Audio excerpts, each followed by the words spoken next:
Philippine National Police Chief Ronald Dela Rosa says it's not likely that President Rodrigo Duterte would declare martial law. Although Dela Rosa says he's ready to support the president, the police chief explains Duterte threatens to declare martial law whenever he's frustrated with the war on drugs. Duterte on Saturday said he'd declare martial law if the Philippines turns, in his words, virulent. While Dela Rosa downplays what Duterte said, Communications Secretary Martin Andanar claims the media misreported the president's speech.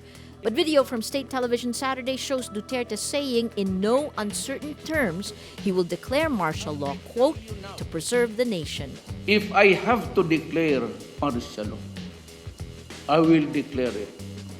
Not about invasion, insurrection, not about danger. I will declare martial law to preserve my nation, period. Wala akong pakialam dyan sa Supreme Court. Because the right to preserve one's life and my nation, my country, transcends everything else. Even the limitation. Kung gusto ko, at it will deteriorate into something really very virulent, I will declare martial law if I wanted to. Walang makapigil sa akin. Senator Manny Pacquiao says he'll support Duterte if he declares martial law. Siyempre kung mag-declare siya ng martial law, mawala yung Senate and Congress. Mag-declare siya ng martial law, ikumpara naman sa kapakanan, sa kabutihan ng sambayan ng Pilipino. Why not? Diba kasi ang Pangulo naman hindi yan naghahangad sa sarili. Kilala ko yan. Hindi, ang hangad niyan ay para sa kabutihan, kaayusan. Senator Leila de Lima wants a probe into the Commission on Elections data breach in March 2016. The data of 55 million registered voters were leaked online after hackers broke into the Comelec's website. De Lima was an election lawyer before she joined government. Comelec earlier said no confidential information was compromised. That wasn't true. The National Privacy Commission recommended criminal charges against Comelec Chairman Andres Bautista for supposedly failing to protect voters' data. It's a direct result of a failure to implement and execute a top-to-bottom approach in data protection, the lack of a clear governance policy when it comes to data security and data privacy, handling sensitive personal information, and basically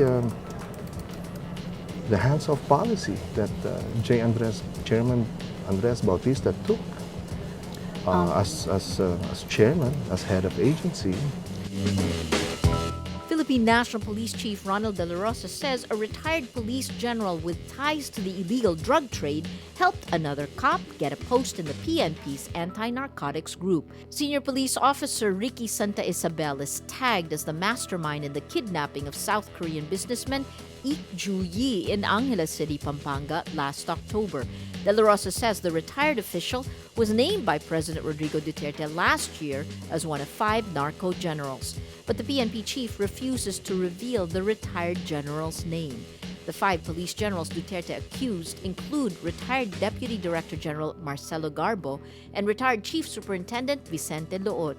Director Joel Pagdilao, Chief Superintendent Edgardo Tino, and Chief Superintendent Bernardo Diaz are still in active service. Dela Rosa says Santa Isabel's boss wants to sabotage the administration's war on drugs. That's why he was placed in the anti-illegal drugs group.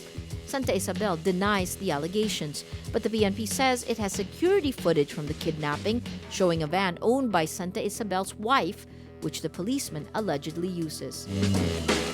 A Bicol Representative Rodel Batocabe says he will no longer push for new taxes on cosmetic products after he was criticized online.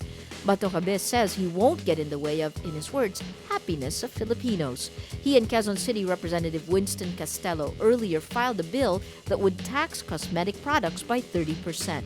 Citizens online campaigned against the bill using the hashtag #Don'tTaxMyBeauty. Miss Universe 2015 Pia Wurtzbach confirms her romantic relationship with race car driver Marlon Stockinger. Wurtzbach says she's very happy with Stockinger. She says, quote, "I'm glad that I finally met somebody who's very secure with himself and who understands my job and who's not afraid to let me have my moments." Stockinger is half Filipino and half Swiss. Wurtzbach says Stockinger makes her laugh. She says, quote, "I also love the fact that he's Filipino and that he's also Catholic, and we have a lot of things in common." The couple spent the New Year in Hawaii, seen in their photos on social media.